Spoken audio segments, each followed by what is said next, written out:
Panic in State House as Edwin Sifuna pulls another trigger. Welcome to Kenya Lens Media. We will bring you news updates as they break. Kindly consider subscribing. Now, the Linda Mwananchi movement has announced its first major rally in the Rift Valley, with the Nairobi Senator Edwin Sifuna confirming a large gathering in Nakuru scheduled on 19th April, marking a significant political expansion into a region long seen as a stronghold of William Ruto.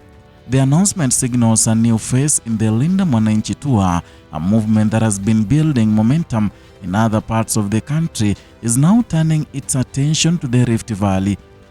And the choice of the Nakuru is now drawing attention, not just because it is a location, but because of what it represents.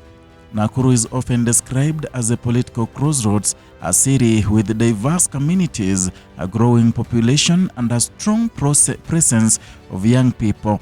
It is also a place where economic concerns are widely felt, and many residents continue to face rising cost of living.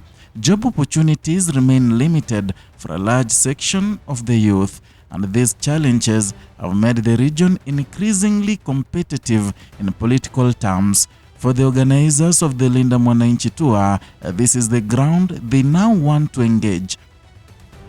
The planned rally on April 19th is expected to bring together supporters, local leaders, and residents from across the county. The announcement was made public by Senator Edwin Sifuna, who shared details of the event through a widely circulated online poster.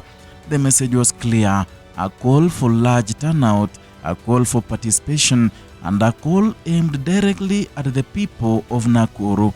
The poster carried the slogan Linda Mwananchi Tour, and it also included a bold message directed at residents, encouraging them to turn up in large numbers. Within hours, the message was spread across social media platforms. Supporters shared it widely, online discussions quickly followed, and anticipation began to build around what the rally could mean.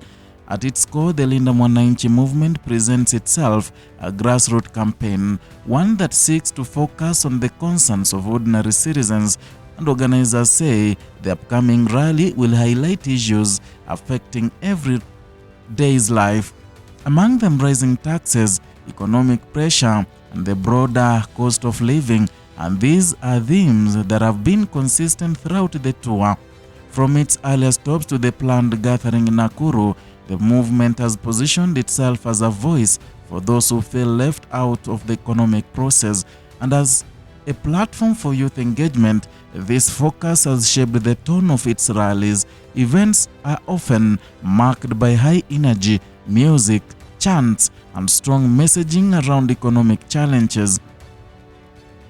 But behind the energy is a clear political direction. That the Linda Mwananchi tour is closely linked to a faction within the Orange Democratic Movement, a faction that is pushing for the stronger grassroots presence across the country, and one that is seeking to reconnect with the voters at the community level.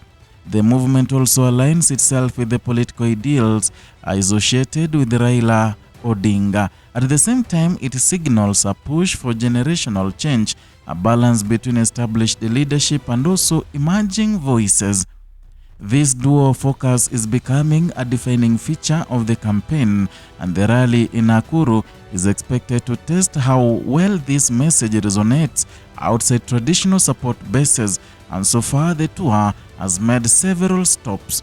It began earlier this year in Busia and then moved to Kakamega, and both regions where large crowds gathered. The tour later reached Narok, where once again turnout was strong, and each event was helped build visibility and expand the movement's reach. One of the most notable gatherings took place in Mombasa at the Tononoka grounds. Thousands of supporters attended a rally that brought together key figures within the movement.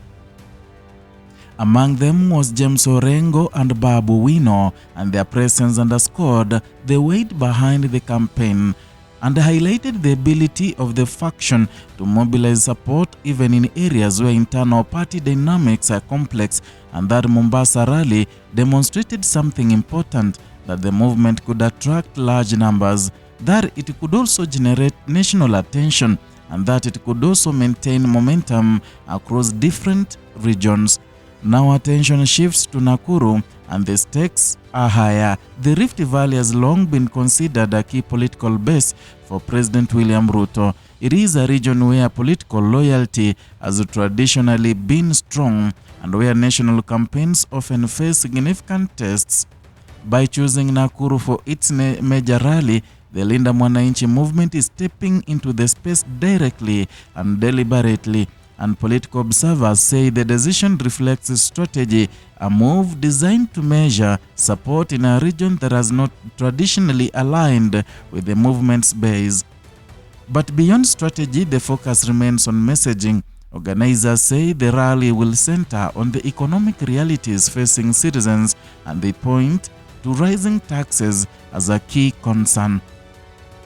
And with the pressure many households are experiencing, these issues have become central to national discussions, and the movement is now positioning itself within that conversation.